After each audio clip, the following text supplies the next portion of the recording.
Hello प्यारे बच्चों, आज हम कक्षा 6 क्लास 6 हिंदी मल्हार एनसीईआरटी के चैप्टर नंबर 9।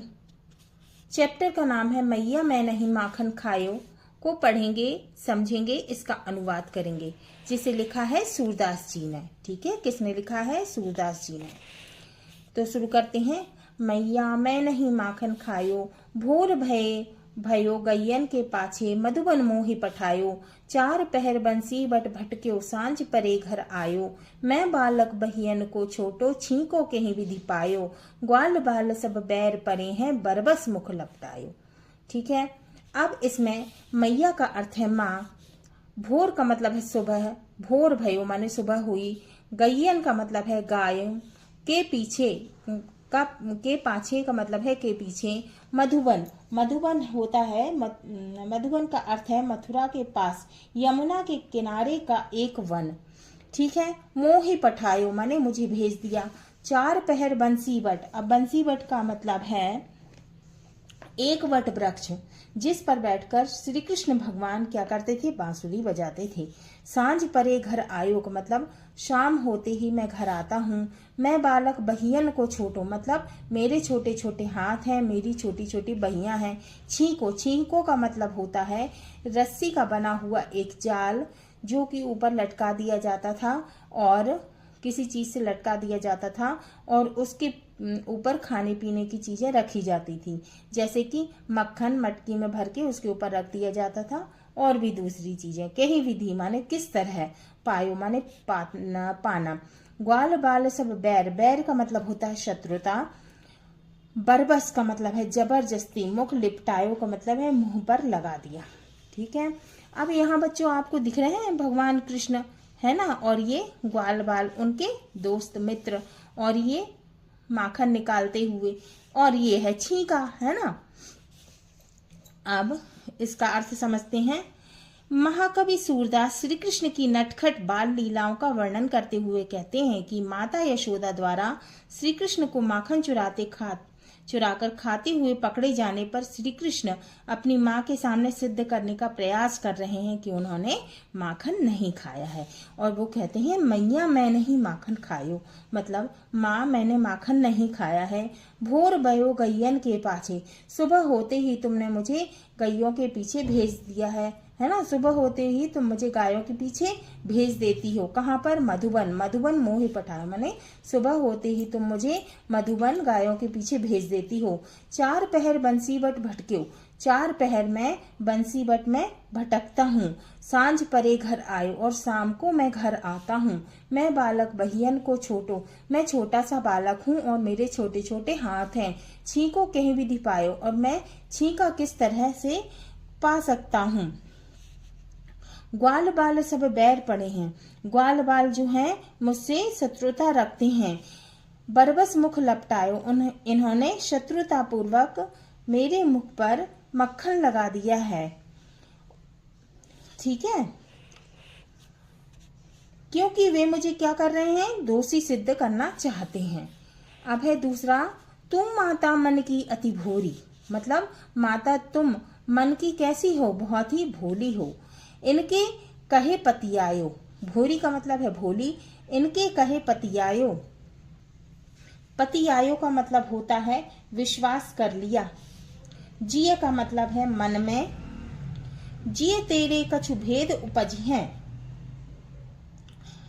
भेद, भेद का मतलब है संदेह, उपजी का मतलब है उत्पन्न होना, जानी का मतलब है जानकर, परायो मतलब पराया, जायो माने जन्मा। ये ले अपनी लकुटी कमरिया, लकुटी का मतलब होता है छड़ी या फिर लाठी, कमरिया का मतलब है कम्बल या धोती। बहुत ही माने बहुत, नाच नचायो। सूरदास तब बिहसी जसोदा, बिहसी माने बिहसी का मतलब है मुस्कुराई या फिर हंस पड़ी, जसोदा का मतलब है यशोदा माता। ले उर कंठ लगायो, ले उर माने लेकर, उर ले का मतलब है लेकर, उर का मतलब है हृदय, और कंठ लगायो माने गले से लगाया। ठीक है, तू माता मन की अति भोरी इनके कहे पतियायो, जिये तेरे कछु भेद उपजिहें, जानी परायो जायो। ये ले अपनी लकुटी कमरिया, बहुत ही नाच नचायो। सूरदास तब बिहसी जसोदा, ले उर कंठ लगायो। ठीक है, तो इस पंक्ति में श्री कृष्ण भगवान अपनी माता यशोदा को समझाते हुए कहते हैं कि माता, तुम तो मन की बहुत ही भोली हो, तू माता मन की अति भोरी। माता, तुम तो मन की बहुत ही भोरी हो, भोली हो। इनके कहे पतियायो, दूसरों की बातों में आ जाती हो, अर्थात ग्वाल बालों की बातों को तुमने सच मान लिया है। जे तेरे कछु भेद उपज हैं। तो श्री कृष्ण भगवान अपनी माता को उल्हाना देते हुए कहते हैं कि ऐसा प्रतीत होता है माँ कि तुम्हारे हृदय में मेरे प्रति कोई संदेह उत्पन्न हो गया है। जे तेरे कछु भेद उपजी हैं, तो तुम्हारे हृदय में मेरे प्रति कोई संदेह उत्पन्न हो गया है। जानी परायो जायो, इसीलिए तुमने मुझे जानी परायो जायो मतलब इसीलिए तुमने मुझे कैसे समझ लिया है, पराया समझ लिया है।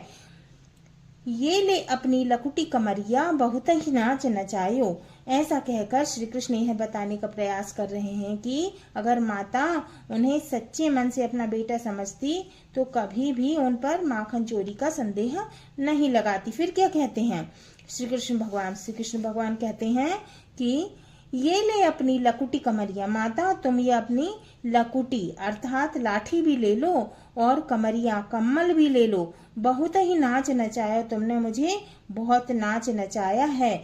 मैया ये अपनी लाठी और कम्मल अपने पास रख लो, आपने मुझे गायों के पीछे बहुत भगाया है। अब मैं आपकी बात नहीं मानूंगा, अब मैं गाय चराने नहीं जाऊंगा। सूरदास तब बिहसी जसोदा, ले उर कंठ लगायो। अंत में सूरदास जी कहते हैं कि जब श्री कृष्ण अपनी माता को यह सब तर्क देते हैं तो माता यशोदा है ना, सूरदास तब बिहसी जसोदा है ना, तब माता यशोदा उनके भोलेपन को देखकर क्या करती हैं, बिहसी जसोदा हंस पड़ती हैं और ले और कंठ लगाए और उन्हें गले से लगा लेती हैं। यह दृश्य माता पुत्र के गहरे स्नेह, प्यार और प्रेम को दर्शाता है। यहाँ जहाँ यशोदा माता अपने बेटे की चंचलता और भोलेपन पर मोहित हो जाती हैं और उसे अपने कहाँ से लगा लेती हैं, हृदय से लगा लेती हैं, गले से लगा लेती हैं। ले और कंठ लगायो, कंठ माने गले से लगा लेती हैं। इसमें विशेष यह है कि माता यशोदा को भोली कहकर भगवान कृष्ण ने संबोधित किया है ना, है ना? और सूरदास ने लिखा है कि माता यशोदा बहुत भोली हैं और माता यशोदा व कृष्ण के बीच वात्सल्य भाव को दर्शाया गया है। कौन से भाव को दर्शाया गया है, वात्सल्य भाव को दर्शाया गया है। इस चित्र में आपको दिख रही है ना माता यशोदा और भगवान श्री कृष्ण है ना। भगवान श्री कृष्ण अपने माता यशोदा को समझाने का प्रयास कर रहे हैं कि मैया मैंने माखन नहीं खाया है। और इस चित्र में आपको दिख रहा है ना माता यशोदा श्री कृष्ण भगवान को अपने गले से लगा रही हैं। ठीक है, इस चित्र में दिख रहा है ना भगवान श्री कृष्ण गैयों को लेके जा रहे हैं, कहाँ, बंसीबट है ना, बंसीबट के पास लेके जा रहे हैं। और कहाँ लेके जा रहे हैं ये, मतलब कि वन में लेके जा रहे हैं। ठीक है, अब हम कवि से परिचय पढ़ते हैं। कवि से परिचय, आपने जो रचना अभी पढ़ी है वह सूरदास द्वारा रचित है। ठीक है, तो ये है सूरदास जी। इस चित्र में आपको दिख रहे हैं ना ये सूरदास जी। माना जाता है कि उनका जन्म 15वीं शताब्दी में हुआ था। तो ऐसा माना जाता है कि उनका जन्म 15वीं शताब्दी में हुआ था। सूरदास ने अपना अधिकांश जीवन मथुरा, गोवर्धन सहित ब्रज के क्षेत्रों में श्री कृष्ण के गुणगान में भजन गाते हुए बिताया। तो सूरदास जी ने अपना ज्यादातर, अधिकांश माने ज्यादातर जीवन कहाँ बिताया था, मथुरा, गोवर्धन और ब्रज के क्षेत्रों में भगवान श्री कृष्ण के गुणगान माने गुणों को गाते हुए, है ना, भजन गाते हुए बिताया। उनकी रचनाएं ब्रज भाषा में उपलब्ध हैं। तो उनकी जो रचनाएं हैं वो ब्रज भाषा में मिलती हैं। ये रचनाएं इतनी सुंदर हैं कि आज भी लोगों के बीच में बहुत प्रचलित हैं। उनकी अधिकतर कविताओं में श्री कृष्ण की बाल लीलाओं का मनोहारी, मनोहारी माने मन को हरने वाला, मन को अच्छा लगने वाला वर्णन है। ये कविताएं अत्यंत माने बहुत ज्यादा अत्यंत लोकप्रिय माने बहुत ज्यादा लोकप्रिय माने लोगों को प्रिय लगने वाली, लोगों को अच्छी लगने वाली हैं और देश भर में प्रेम से गाई जाती हैं। उनकी अपनी उत्कृष्ट रचनाओं में के लिए वे महाकवि सूरदास कहलाते हैं। तो वे अपनी ये श्रेष्ठ रचनाओं के लिए क्या कहलाते हैं? महाकवि सूरदास कहलाते हैं। उनकी मृत्यु 16वीं शताब्दी में हुई थी और उनकी मृत्यु कब हुई थी? 16वीं शताब्दी में। हाँ तो बच्चों, ये हमारा चैप्टर 9 मैया मैं नहीं माखन खायो पूरा हुआ। अगले वीडियो में हम इसके संदर्भ प्रसंग सहित व्याख्या को करेंगे।